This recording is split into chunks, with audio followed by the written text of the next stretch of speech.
السلام عليكم ورحمة الله وبركاته. صبر زينة صبر زينة صبر زينة. Oduu cabsaa nu qaqqabee jira daawwattoota keenya. Odeeffannoo nama nu qaqqabaa jiru akkaan ajaa'ibsiisaadha. Lolli jalqabee jira. Lolli kun kan jalqabe naannoo Tigraay keessatti.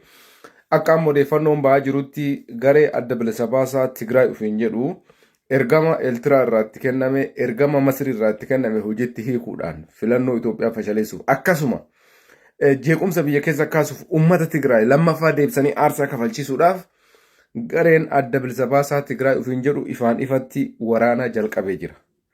Isa kanaan wal qabatee akkuma isin agartan kana paartii Simrat jedhamu kan Geetaachoo Raddaa, Jeneraal Sarqaan dabalatee hooggantoota hedduudhaan ijaarame garee kun lolli isaan jalqaban lola uummata Tigraayis madaa wal ilaallatu miti, lola uummata Tigraayis of keessaa qabu miti, lola ergama biraa addaa itti kenname akka ta'e uummanni Tigraay beekee uummanni Tigraay waraana kanarratti akka hin hirmaanne kanarratti uummanni gabbayee akka balaaleffatu ibsa baasee jira. Jarri kuni ergama biraa itti kennan jalqaban ofii isaaniitiin du'anii ummata miskiina, dargaggeessa miskiina, haadholee Tigraay, dubartii Tigraay miskiina dararaman ammas deebisanii aarsaa ummata kana kafalchiisuudhaaf waraana kana waan jalqabaniif uummanni Tigraay isa kana beekee akka balaaleffatu dhaamsi dabree jira.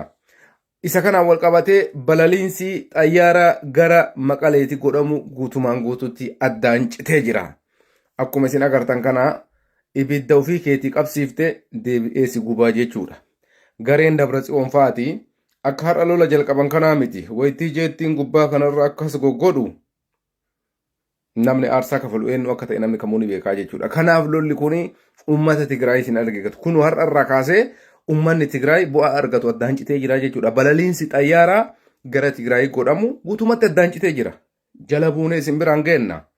Qophiin humna qilleensaa Itoophiyaa jeettiidhaan Itoophiyaa godhaa jiru xumuramee jira. Itoophiyaan har'a immoo kan xiyyeeffattu Tigraay qofa irratti miti. Xilaata duuba taa'ee ergatu Isiyaas Afwerqii Iddirasii dabalataa jechuudha.